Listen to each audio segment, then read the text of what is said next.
Hola, bienvenidos, bienvenidísimos a la tía política, la que les dice las cosas como son, sin filtros, sin pelos en la lengua y sin el eufemismo de decirle área de oportunidad a lo que claramente es un desastre. Hoy 21 de abril tenemos un programa especialmente especial, no porque las noticias sean buenas, porque no lo son, sino porque la realidad nos está dando una cátedra de cómo un gobierno puede estar en modo negación total mientras el país arde literalmente. Tenemos tres temas que, spoiler alert, apuntan exactamente al mismo problema. Uno, turistas extranjeros baleados en Teotihuacán, a 53 días del Mundial. Dos, el alto comisionado de la ONU está aquí en México en este momento, mirando a los ojos a un gobierno que recortó la cifra de desaparecidos como si eso borrara a las personas. Y tres, Chihuahua.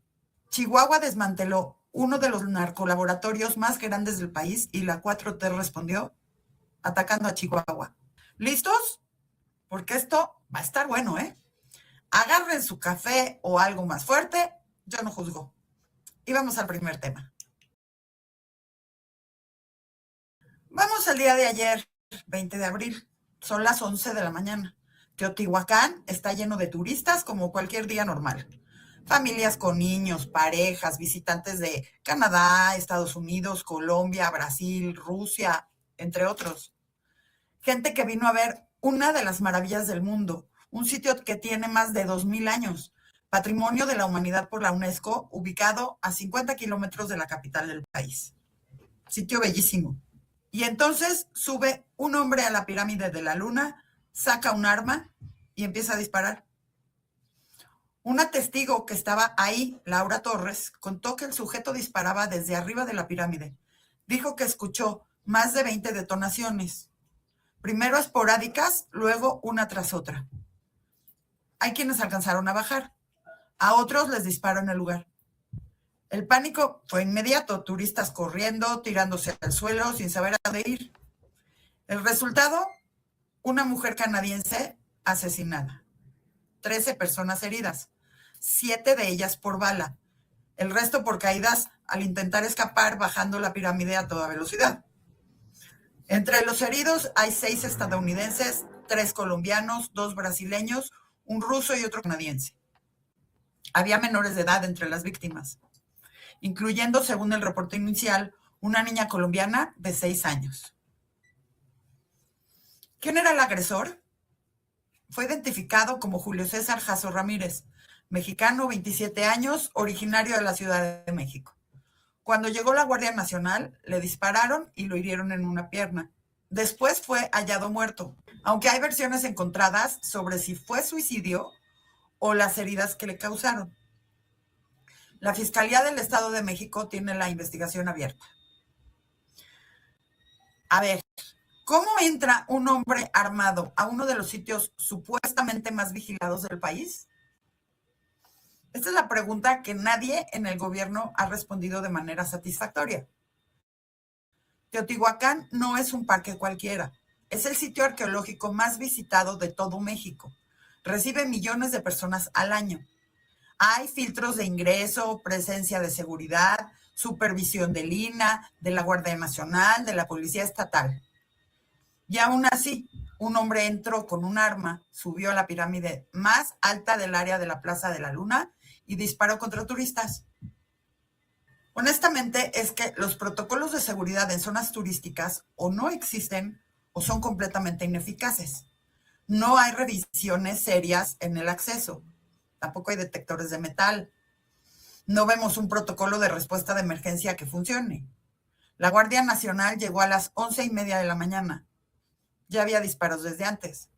¿Cuánto tiempo pasó? No lo sabemos con certeza, pero sí sabemos que el daño ya estaba hecho. Y pregunto, ¿dónde están los protocolos de seguridad en zonas turísticas? No existen, o al menos no funcionan. Y eso no es una opinión, es un hecho demostrado con balas. Si hubiera protocolos reales, un hombre no habría podido disparar más de 20 veces desde la cima de una pirámide antes de ser neutralizado. el análisis forense debería responder cuánto tiempo duró el ataque y esa respuesta va a ser incómoda para las autoridades, sin duda. Las imágenes recorrieron el mundo en cuestión de horas, porque eso es lo que pasa hoy. Cualquier turista tiene un teléfono con cámara y en minutos hay video por todas las redes. Turistas tirándose al piso, corriendo por el sitio arqueológico, gritos. El mensaje que le llegó al mundo fue devastador. Si eso pasa en Teotihuacán, puede pasar en cualquier lugar de México. Estados Unidos activó inmediatamente alertas para sus ciudadanos. Reino Unido hizo lo propio. Las embajadas entraron en contacto directo con autoridades mexicanas. Varios medios internacionales como la BBC, CNN, El País, lo cubrieron como noticia de primer nivel. México, una vez más, fue trending topic global por violencia. Ahí les va otra pregunta. ¿Quién responde por los turistas extranjeros atacados en territorio mexicano? Esta pregunta tiene dos dimensiones. La primera es política. El Estado mexicano tiene la responsabilidad de garantizar la seguridad de cualquier persona en su territorio. Esto es básico, es derecho internacional, sentido común, pero no ocurrió. La segunda dimensión es diplomática. Cuando son ciudadanos de 6 países distintos los que resultan heridos o muertos en tu país, las relaciones se complican, y no en el mejor momento. Aquí viene el dato que más incomoda al gobierno federal. El ataque en Teotihuacán ocurrió exactamente a 53 días de que arranque el Mundial de Fútbol 2026. México será sede de varios partidos, incluyendo el encuentro inaugural que se jugará en el Estadio Azteca en Ciudad de México, o como se llame. Se esperan millones de visitantes extranjeros, y Teotihuacán es una de las paradas turísticas obligadas para quien visita la capital. El gobierno de Claudia Sheinbaum ha presentado al Mundial como un gran logro, un momento de orgullo nacional, como prueba de que México está listo para el mundo. Y entonces el mundo recibe imágenes de una pirámide con balas y turistas corriendo. A ver, yo les pregunto, ¿qué confianza puede ofrecer México rumbo al Mundial? La respuesta honesta es que muy poca, si no se hacen cambios urgentes y reales. No basta con decir que se reforzará la seguridad. Eso lo dicen después de cada incidente y después del siguiente incidente dicen lo mismo. Lo que se necesita es una revisión profunda de protocolos en zonas turísticas, inversión real en tecnología y personal capacitado. Pero sobre todo, lo más difícil, honestidad sobre la dimensión del problema. Pero entonces, ¿cuánto más se va a negar esta crisis? Pues es que esa es la pregunta que atraviesa los 3 temas de hoy y la voy a dejar abierta por ahora para que la respondamos al final del programa. Lo que sí puedo decirles es que cada vez que el gobierno dice hay que contextualizar, lo que en realidad está haciendo es negar. Y la realidad no desaparece porque la contextualices. Mientras ocurría el ataque en Teotihuacán, en Ciudad de México estaba transcurriendo algo igualmente importante. La visita oficial de Volker Turk, el alto comisionado de Naciones Unidas para los Derechos Humanos. Él llegó el domingo 19 de abril y se va el miércoles 22. Mañana mismo tiene prevista una reunión con la presidenta Claudia Sheinbaum en Palacio Nacional. ¿Por qué viene? Esto no es una visita de cortesía. Turk llega a un país con más de 133,000 personas desaparecidas, con más de 72,000 restos humanos sin identificar. Digámoslo bien, 72,000 cuerpos que no saben de quiénes son, cuyos familiares no saben dónde están. Y llega después de que el Comité de la ONU contra la Desaparición Forzada hiciera algo inédito, llevar el caso mexicano ante la Asamblea General de las Naciones Unidas, al detectar indicios de que las desapariciones forzadas en el país pueden constituir crímenes de lesa humanidad. Estos ya son palabras muy serias. Y para que quede muy claro, no es una opinión de activistas, es una evaluación basada en más de una década de información hecha por un comité internacional de expertos. Y es algo sumamente grave. ¿Por qué el gobierno reduce cifras en lugar de resolver desapariciones? Esa es probablemente la parte más cínica de toda la situación. México tiene registradas más de 133,000 personas desaparecidas, según Amnistía Internacional, con un incremento de 10.5% tan solo en el último año. Pero el gobierno de Claudia Sheinbaum decidió recortar el registro oficial a poco más de 43,000. ¿Y cómo? Aplicando criterios administrativos que eliminan casos del conteo oficial. O sea, como que si borrarlos del papel los hiciera aparecer. Y esto no funciona así. Las familias no desaparecen del dolor porque el gobierno cambia una cifra en un sistema. Los colectivos de búsqueda, esas madres, esas hermanas, esos hijos que salen con palas a buscar en el monte porque el Estado no lo hace, siguen buscando igual, con o sin el número oficial. Las respuestas para las más de 130,000 familias no están en el gobierno, están en los colectivos, están en las mujeres que fundaron organizaciones de búsqueda porque esperaron años a que el Estado actuara y el Estado no actuó. Están en los cuerpos que ellas mismas han encontrado, en fosas que ellas mismas han ubicado, con recursos que ellas mismas han conseguido. El Estado mexicano les falló a más de 130,000 familias y continúa fallándoles el día de hoy. Las madres buscadoras siguen haciendo el trabajo del Estado porque el Estado no lo hace. Y eso no cambió con la 4T. Durante el sexenio anterior se prometió un cambio de estrategia. Lo que cambió fue el discurso. Las fosas siguen apareciendo. Los colectivos siguen saliendo a buscar. Los cuerpos sin identificar siguen acumulándose. Y los presupuestos para búsqueda y forense siguen siendo insuficientes. Ahora viene la parte que me parece más reveladora de cómo funciona este gobierno. Antes de que Turk llegara a México, la presidenta Coná ya lo estaba criticando. Cuestionó los informes del Comité de Desaparición Forzada. Argumentó que el análisis de la ONU ignora las acciones de su administración. O sea que básicamente atacó al mensajero. La secretaria de Gobernación, Rosa Isela Rodríguez, se reunió con Turk el lunes y habló de firme compromiso y de cooperación. Pero en el fondo el gobierno no acepta el diagnóstico. Dicen que coopera mientras rechaza las conclusiones. Es como ir al médico y que te diga que tienes una enfermedad grave y en lugar de empezar el tratamiento te pones a discutir con el médico de que su diagnóstico está sesgado. Al rechazar a la ONU, México envía varios mensajes al mismo tiempo y ninguno es bueno. Le dice a las familias de los desaparecidos que el gobierno prefiere defender su narrativa antes que asumir la dimensión del problema. Le dice a la comunidad internacional que México no está dispuesto a ser transparente sobre una crisis de derechos humanos. Y le dice al mundo que los organismos internacionales que documentan violaciones van a ser descalificados si sus conclusiones incomodan al gobierno en turno.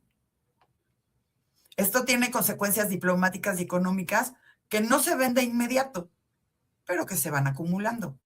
A ver, díganme, ¿cuánto más se puede sostener una narrativa que no coincide con la realidad? Pues no por tiempo indefinido. Y la visita de Turk es una señal de esto. Cuando la ONU trae a su máximo representante de derechos humanos a tu país, cuando lleva tu caso a la Asamblea General y cuando organismos como Amnistía Internacional documentan incrementos del 10% anual en desapariciones, la narrativa se vuelve insostenible. No porque el gobierno lo quiera aceptar, sino porque la evidencia lo rebasa. Cambiemos de escenario. Vamos a la Sierra Tarahumara, específicamente a la zona de El Pinal, en el municipio de Morelos, Chihuahua. Como se los conté ayer, el 17 de abril, la Fiscalía General del Estado y elementos de la Secretaría de la Defensa Nacional, 40 elementos de cada uno, 80 en total, desmantelaron lo que las autoridades describieron como uno de los narcolaboratorios más grandes encontrados en México. ¿Qué fue lo que encontraron? Un espacio de más de 850 metros cuadrados con 15 hornos industriales, 69 contenedores de 1,000 litros cada uno. Nada más imagínense, casi 70 toneladas de capacidad, 14 depósitos de acetona, material blanco sin identificar, más de 100 cilindros de gas. Y encima, porque no fue suficiente, un segundo laboratorio. El objetivo era producción de drogas sintéticas a escala industrial, metanfetaminas, fentanilo o ambos. No era un laboratorio de barrio, era una planta. El operativo fue resultado de meses de inteligencia. Lo ejecutaron fuerzas mexicanas, sin intervención extranjera en el operativo mismo. Un golpe real, concreto, a estructuras del crimen organizado que operaban en la sierra. Exactamente el tipo de resultado que el gobierno federal lleva años prometiendo y rara vez entregando. Aquí es donde la historia se complica. Pero no por culpa de Chihuahua, ¿eh? En la madrugada del sábado 19, cuando el director de la Agencia Estatal de Investigación, la AEI, Pedro Romano Ceguera Cervantes, regresaba del operativo en un convoy de 5 vehículos, algo ocurrió. En la comunidad de Polanco, a más de 6 horas de distancia de El Pinal, el convoy se cruzó con 2 personas que estaban en la zona. Los identificaron como John Dudley y Richard Leiter, instructores de la Embajada de los Estados Unidos que estaban en Polanco dando un curso sobre manejo de drones. No estaban en el operativo, no participaron en el aseguramiento del laboratorio. Se unieron al convoy para trasladarse a la capital del estado porque tenían un vuelo temprano. En el camino, la camioneta que los transportaba derrapó y cayó a un barranco. Murieron los 4. El director de la AEI, un agente ministerial llamado Manuel Genaro Méndez, y los 2 instructores estadounidenses. Una tragedia real, una pérdida enorme, especialmente para la Fiscalía de Chihuahua, que perdió a su director de investigación. El embajador estadounidense Ronald Johnson lamentó la muerte de sus colaboradores y habló de los riesgos que enfrentan quienes trabajan en seguridad en ambos países. Vamos a ver, ¿por qué se desacredita un golpe al narcotráfico en lugar de respaldarlo? Pues porque la 4T tomó este accidente y lo convirtió en un arma política contra el gobierno de Chihuahua. En lugar de reconocer el operativo, lamentar la pérdida y punto, el gobierno federal usó la presencia de los instructores estadounidenses para construir una narrativa de que Chihuahua había actuado fuera de protocolos, que habían intervenido agentes extranjeros sin autorización federal y que había algo turbio en todo eso. El fiscal César Jáuregui fue claro desde el inicio. Los agentes estaban en capacitación a más de 6 horas del narcolaboratorio. No participaron en el operativo. Pero el gobierno federal lo presionó tanto que Sheinbaum llegó a decir en su mañanera que Jáuregui había cambiado su versión. Lo que en realidad ocurrió es que el fiscal estuvo bajo presión política intensa desde que se conoció la identidad de los fallecidos. Aquí hay un elemento adicional que le da todavía más textura a esta historia. El diario The Washington Post reportó que los agentes fallecidos eran de la CIA. Cuando le preguntaron a Sheinbaum si eso era cierto, respondió: si quieren, con más tiempo informamos. Oigan, eso no es una respuesta, esa es una evasión. Lo que sí sabemos con certeza es que los agentes estaban en México en un programa de capacitación que se realiza de manera regular con autoridades mexicanas. Y esto no es algo nuevo, no es un secreto, es cooperación binacional de seguridad que lleva años ocurriendo. Lo que incomodó al gobierno federal no fue la presencia de los agentes per se, sino que quedara evidencia en el contexto de un operativo exitoso de un gobierno estatal de la oposición. Y hay que decirlo tal cual es. Al gobierno federal le conviene que la conversación sea sobre los agentes estadounidenses, sobre el narcolaboratorio desvelado. ¿Por qué? Porque si hablamos del narcolaboratorio, entonces la pregunta inevitable es ¿por qué fue Chihuahua quien lo encontró y no la Guardia Nacional o el gobierno federal? ¿Por qué, con todos los recursos del gobierno central, tiene que ser un estado de la oposición el que entrega este tipo de resultados? El que un estado de la oposición como Chihuahua entregue resultados incomoda a la 4T porque pone en evidencia el contraste. El gobierno federal lleva años con una estrategia de seguridad que no está dando los resultados prometidos. Los índices de violencia siguen siendo altísimos. Y aquí llega Chihuahua con un operativo coordinado con inteligencia previa, 80 elementos bien desplegados, y encuentra uno de los narcolaboratorios más grandes del país. Pues claro, eso incomoda. No debería celebrarse, pero incomoda. Aquí estamos hablando de política, pura política. Chihuahua tiene un gobierno de oposición, sí. El resultado del operativo beneficia a ese gobierno estatal. La narrativa federal de que cualquier cosa que funcione sin ellos es sospechosa es una constante que hemos visto en otros contextos. Y en este caso usaron una tragedia, como es la muerte de estas 4 personas, para desviar la atención y atacar al que sí actuó. Desviando la atención del operativo, lo que se intenta es ocultar la propia incapacidad. Si el tema es el narcolaboratorio, pues hay que explicar por qué la Guardia Nacional no lo encontró antes.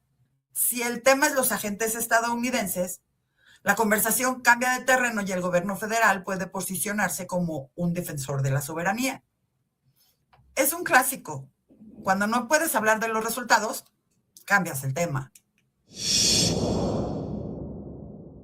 Hoy vimos 3 temas.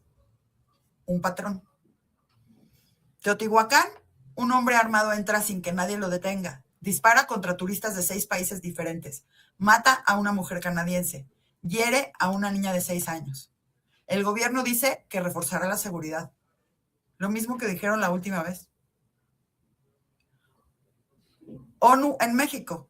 El alto comisionado está aquí esta semana mirando a un país con 133,000 desaparecidos, con restos sin identificar acumulándose, con familias que hacen el trabajo que el Estado no hace. El gobierno dice que cooperará con la ONU, pero rechaza el diagnóstico. O sea, cooperación de boquilla. Y Chihuahua, un estado de oposición, desmanteló uno de los narcolaboratorios más grandes del país con sus propias fuerzas. El gobierno federal respondió cuestionando el operativo, presionando al fiscal y usando la muerte de 4 personas como un arma política, porque un resultado de la oposición no puede celebrarse.